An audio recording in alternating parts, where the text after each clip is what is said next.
अस्सलामुअलैकुम नाज़रीन, आप देख रहे हैं मेरा पाकिस्तान और मैं हूं आपका होस्ट हारिस भट्टी। मेरे साथ मौजूद है हमारी बहन फौजिया। इनकी कहानी बड़ी दुख भरी है। आज से तकरीबन 24 साल कबल, जब इनकी उम्र 7 साल थी, एक हादसा इनके साथ पेश आता है कि कुछ काम घर में कर रही होती हैं और काम के दौरान ही गिरती हैं तो एक इनके बाजू पे कील लगता है और वो कील इनके लिए ऐसी बीमारी सबब बनती है कि 24 साल हो गए इस बहन को, फौजिया को, और अब तक इनके उस इलाज पे तकरीबन 106 ऑपरेशन किए जा चुके हैं। मामला है क्या था और वो कील ऐसा क्या था कि जिसने इस नौबत तक पहुंचा दिया कि आज 106 ऑपरेशन हो चुके हैं और इसके बावजूद इनका इलाज मुमकिन नहीं हो सका। इनका जो बायां बाजू है आप देख रहे हैं जिस पर पट्टी वगैरह हुई है, और फाइनली अब डॉक्टर्स ने जवाब दे दिया हुआ है और इनका जो इलाज है वो इस वक्त बरतानिया में हो सकता है और उसकी अच्छी खासी रकम उस पर दरकार है। मामला था क्या और अब इनकी कंडीशन कैसी है, बात करते हैं। अस्सलाम वालेकुम। वालेकुम सलाम। फौजिया बहन, ऐसा क्या हुआ 7 साल की उम्र में कि एकदम सारे सब काई पलट गई कि चोट लगने की देर हुई है और यहाँ तक बात पहुँच गई है? मैं सीढ़ी पे चढ़ी हुई थी, लकड़ी की सीढ़ी थी, स्टोर को लगाई हुई है। अब्बू ने कहा साइकिल की ट्यूब उतार के दो ताई के बेटे को। मैंने वो ट्यूब उतारने लगी, मैंने कहा मुझे 500 रुपये दें, मैं फिर नीचे उतरूँगी। अच्छा।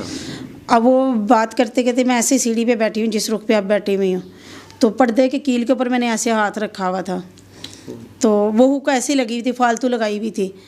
तो मकान जब हम लोगों ने ख़रीदा तो वो हुक लगी हुई थी, तो मिस्त्री उठाने लगा, अम्मी ने कहा रहने दो, कुछ चीज़ बंदा लटका लेता है।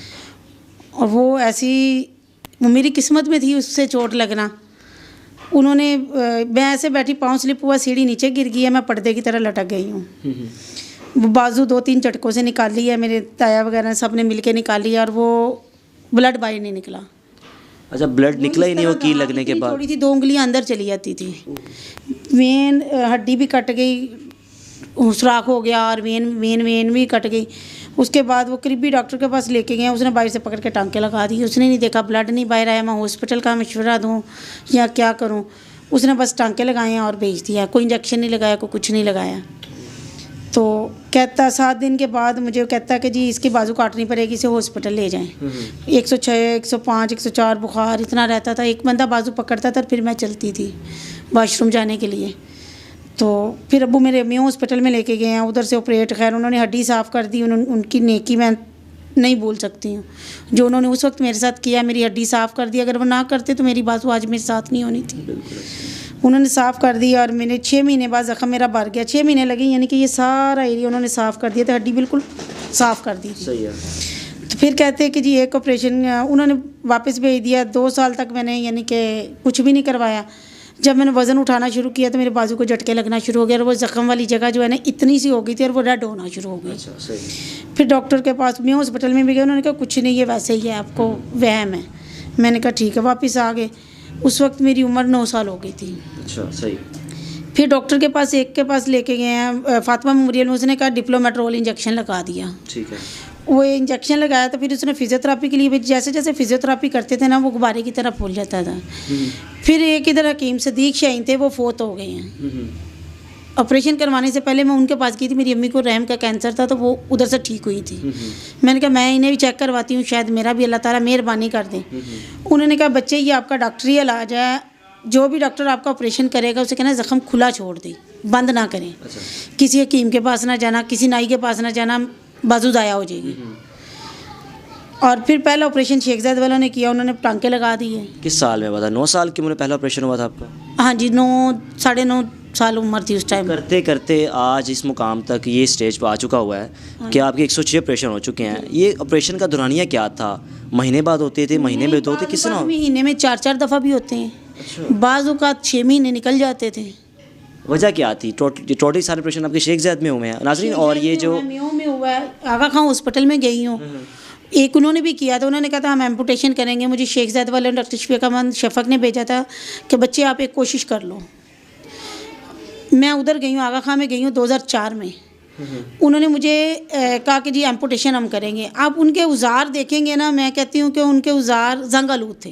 अच्छा। वो सेट लेके आया, डॉक्टर प्रोफेसर था, बैंडेज करने लगा, मेरी ज़ख़म खोला, बैंडेज करने लगा। तो कहता, वो मैंने जंग आलूद देखे, मैंने कहा सर आप मेरी बैंडेज ना करें। कहते क्यों? मैंने कहा आपके जंग आलूद औज़ार है। मैंने तो आगे भुगतान भुगत रही हूँ अब तक। मैंने किससे बहन बेहतर है। इतनी तकलीफ किस तरह बर्दाश्त की? 106 ऑपरेशन, मुंह से कहना बड़ा आसान वर्ड है, 106 ऑपरेशन। मेरी ये दोनों टांगे हैं ना, ऊपर तक आगे पीछे से मुकम्मल ज़ख्मी है। यहाँ से स्किन ले लेके बाजू पे लगाई है। 2017 में मेरी बाजू की पट्टी उतर गई थी, 12वें महीने में वो पट्टी उतर गई है और ये ज़ख़म मेरा ख़राब हो गया। ये ज़ख़म ज़्यादा बह रहा है। उस ज़ख़म की ये पिक है, मैं आपको दिखा देती हूँ। ये पिक है उस ज़ख़म की, ये मज़ीद ख़राब, यही जरासीम इधर चला गया। अब वो जो ज़ख़म है वो ये बेहतर होना शुरू हो गया, ये ज़ख़म दोबारा आ रहा हो गया। 3 साल मेरी पट्टी 2018 और 19-20 मेरी पट्टी उतरी रही है। बाजू में मुझे कोई नहीं था, ये स्वेलिंग भी कोई नहीं होती थी। काम करती थी तो फिर स्वेलिंग हो जाती। बिल्कुल भी हरकत नहीं करता बाजू? आप नहीं, बाजू इतना हरकत करता है बस, यानी कि मैं इस हाथ में कुछ चीज़ नहीं उठा सकती। पहले पट्टी होती थी मेरी, बाजू पे पट्टी रहती थी, मोबाइल उठा लेना, वज़न भी उठा लेना, कोई इतनी प्रॉब्लम नहीं थी। अब मैं इसमें वज़न नहीं उठा सकती हूँ। और नाज़रीन, बात इस नौबत तक आ पहुँची है कि अपना घर बार इनका जो है था, एक प्लॉट था, वो भी सेल हो चुका है। यानी कि अखराजात इस ऑपरेशन पे इतने आ चुके हैं और अपना घर भी अब यानी कि गिरवी रखवा दिया हुआ है कि शायद ही इलाज हो सके और जो बहन है अपनी दोबारा उस लाइफ में वापस आ सके। 106 ऑपरेशन कंटिन्यूसली। तो अब तो डॉक्टर से खौफ नहीं आता था कि आज जाना है फिर ऑपरेशन है, 10 दिन बाद जाना है फिर ऑपरेशन है? खौफ नहीं आता था। फिर आराम से ये लोग परेशान होते थे, अम्मी वगैरह परेशान होते थे। मैंने खुशी खुशी चले जाना, खुद ही मैंने इन्हें भेज देना। ऑपरेशन वाले दिन अम्मी वगैरह सुबह सुबह आ जाते थे और शाम को मैंने इन्हें थिएटर से आना है। कहते थे 6 घंटे के बाद खाना खाना है, 8 घंटे के बाद खाना खाना है। आप यकीन करें, मैं आके ऑपरेशन थिएटर से सीधा खाना ही खाती थी। इतनी अल्लाह ने मुझे हिम्मत दी थी और इतनी ताकत दी थी। अभी भी आप जिस तरह देख रहे हैं उनकी आज तक, यानी कि जिस दिन मैंने एक दफ़ा ट्राई किया था कि मैं खाना नहीं खाती हूँ, देखती हूँ डॉक्टरों के कहने पे अमल करती हूँ क्या होता है, उस दिन मुझे वॉमिटिंग शुरू हो गई थी।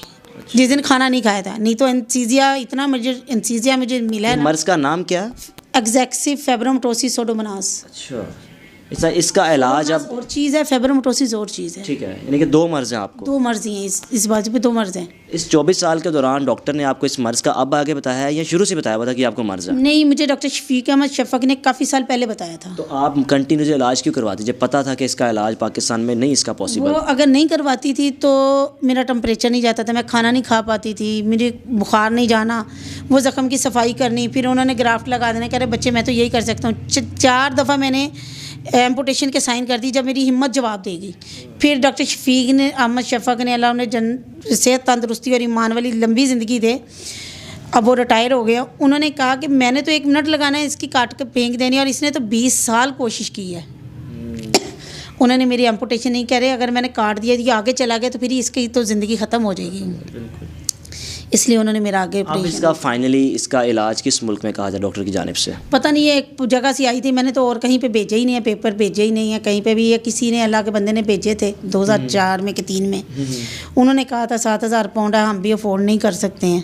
तो फिर मैंने वो मेल ला के घर पर रख दी।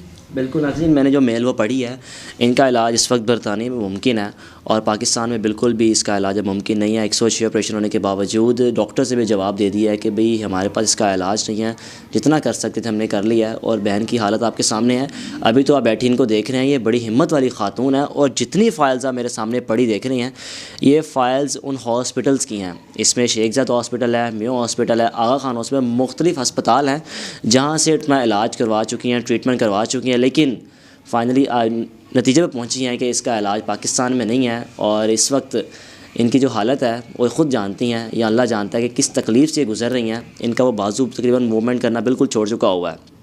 अब फाइनली इनका इलाज यूके में, अगर कोई इलाज इनका करवा सके, कोई अल्लाह का नेक आदमी अगर कोई सामने आए, 7000 पाउंड रकम बनती है बरतानिया की।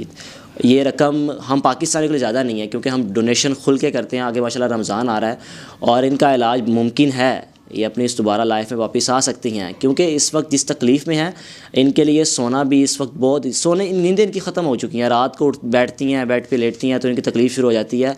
अब इस हालत में है। काइंडली इनका नंबर स्क्रीन पर आप चल रहा है, इनसे रब्ता करके जिस हद तक हो सके बहन का इलाज करवाने में अपना किरदार अदा करें ताकि ये बहन अपनी नॉर्मल लाइफ में वापस आ सके। देखते रहिए मेरा पाकिस्तान। अल्लाह हाफ़िज़।